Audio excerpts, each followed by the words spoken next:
So here I have my Stablemate and I've got a Sharpie marker. I'm just going to kind of mark some little lines where I think I need to cut.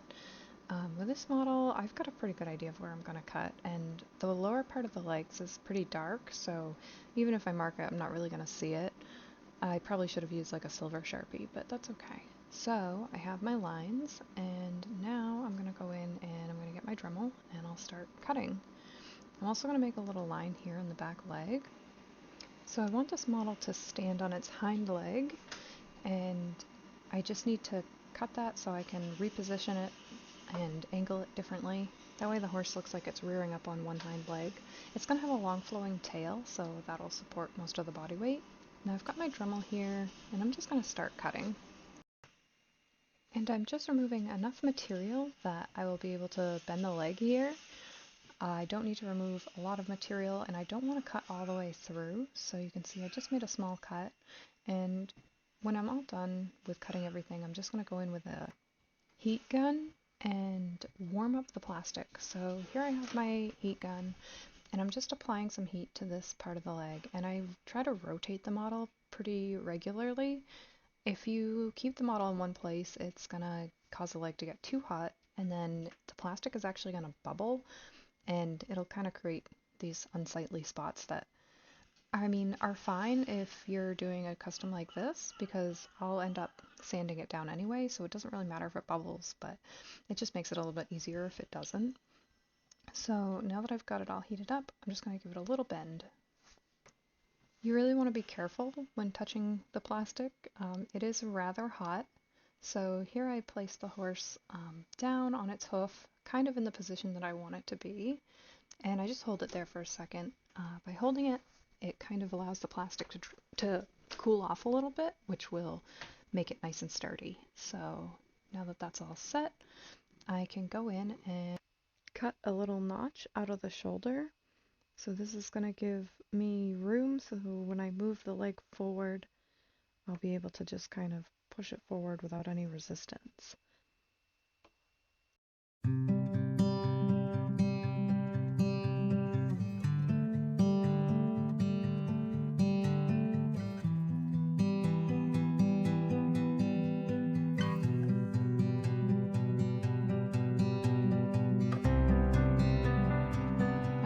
going back with the Dremel and cutting again, so just kind of making that cut a little bit bigger.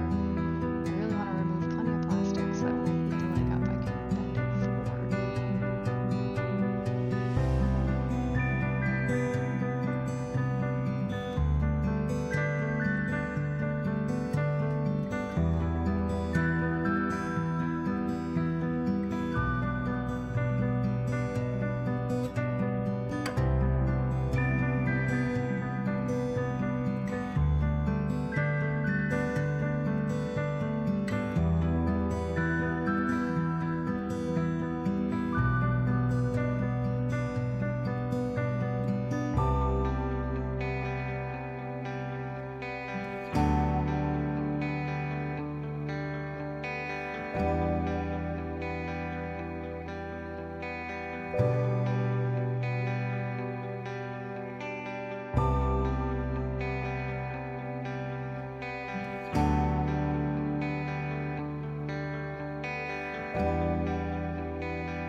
now I'm going to do a small cut at the hock. And I'll cut at the back of the hock here. Again, I'm just cutting out another little triangle.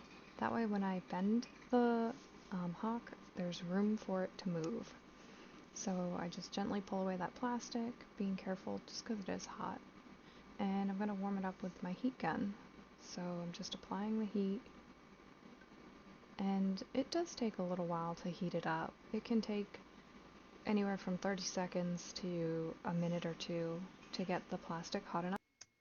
So now I'm just heating up the hock, and once that's hot enough, which it seems to be now, I will bend it into the position that I want, and then I'm gonna go back and heat up the knee. So I slowly start heating up the knee. Stablemate legs are interesting. They're very thin, so they heat up pretty quickly, much quicker than a traditional model horse leg would heat up.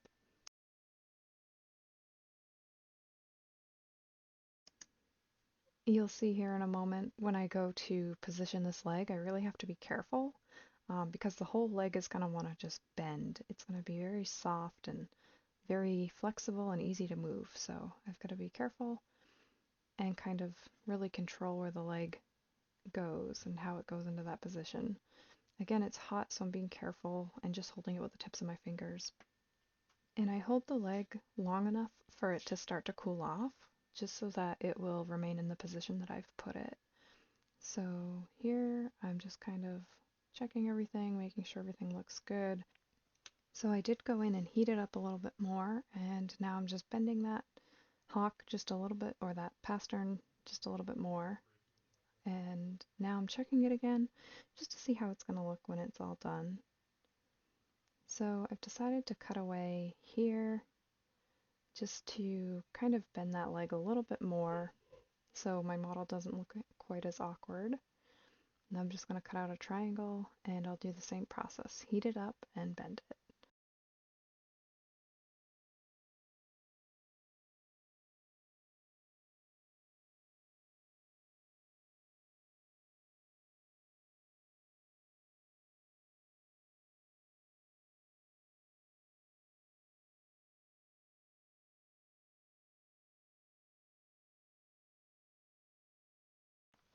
Okay, I've changed out my Dremel tool to this sanding disc.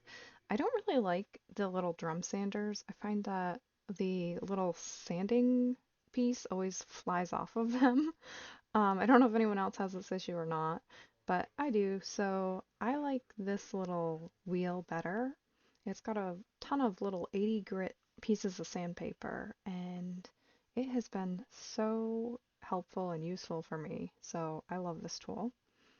Here I'm just sanding all my edges, so around the neck, and I'm going to go in and sand around the legs as well. I want to kind of give them a little bit of an angle. That way when I apply the epoxy, I should be able to smooth it out and get it to line up with the clay, with the plastic model. So by just cutting away a little bit, I make sure that I don't have any sort of raised edge or anything sticking out of the clay when I go to sculpt. And here I'm just doing the knees and the pasterns down here. Just any area that I cut, I try to smooth the edges of.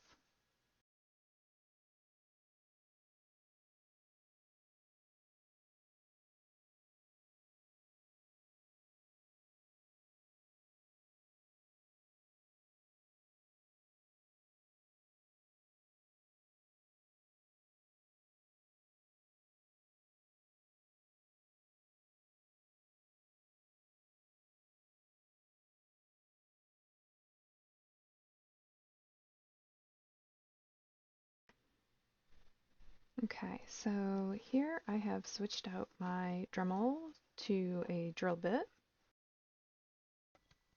and I'm just going to drill a small hole in the head. So a lot of people use a vise for this, and that's probably a good idea. But I'm just going to hold it with my fingers and be very careful. So I don't have to go very deep. I'm probably only going to go about 1/4 of an inch, and that should be deep enough of a hole. So A lot of times you'll get plastic stuck on your drill bit like this, and I have found using just these pliers to kind of help pull the plastic off works really well. You kind of want to, if you let the plastic cool down a little bit, it will harden up and you can pull them off pretty easy with the pliers. So here I'm just going to drill a hole into the horse's body, and I just stay centered between the shoulders, and that goes pretty well.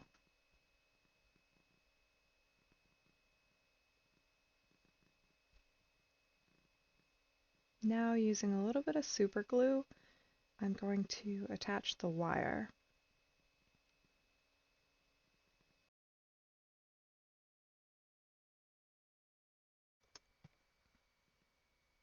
So here I'm using a little bit of baking soda, and this just kind of helps the super glue cure faster. A lot of times it will create an instant bond, and I also find that it increases the durability, so the super glue seems to hold better.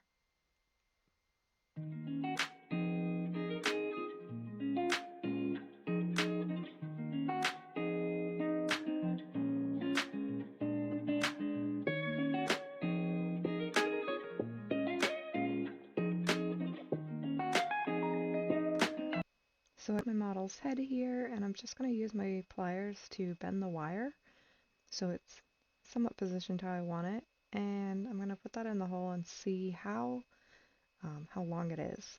Typically you want the model's neck to be about the length of the head, so I definitely have to cut this down quite a bit.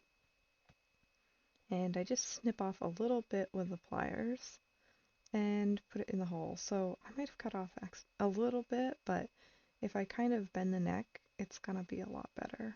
So I do want my neck bent down kind of, and you can see I'm just moving the wire to kind of get that head position where I want it.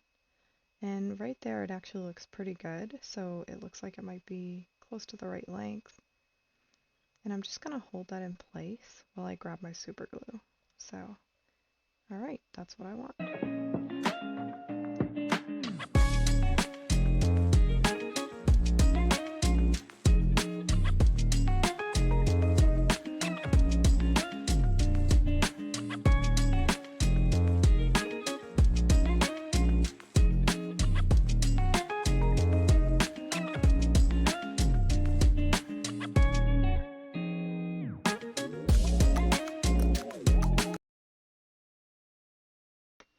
Alright, that's about it for this video. I hope you enjoyed watching, and hopefully you learned something. Thanks for watching. Bye.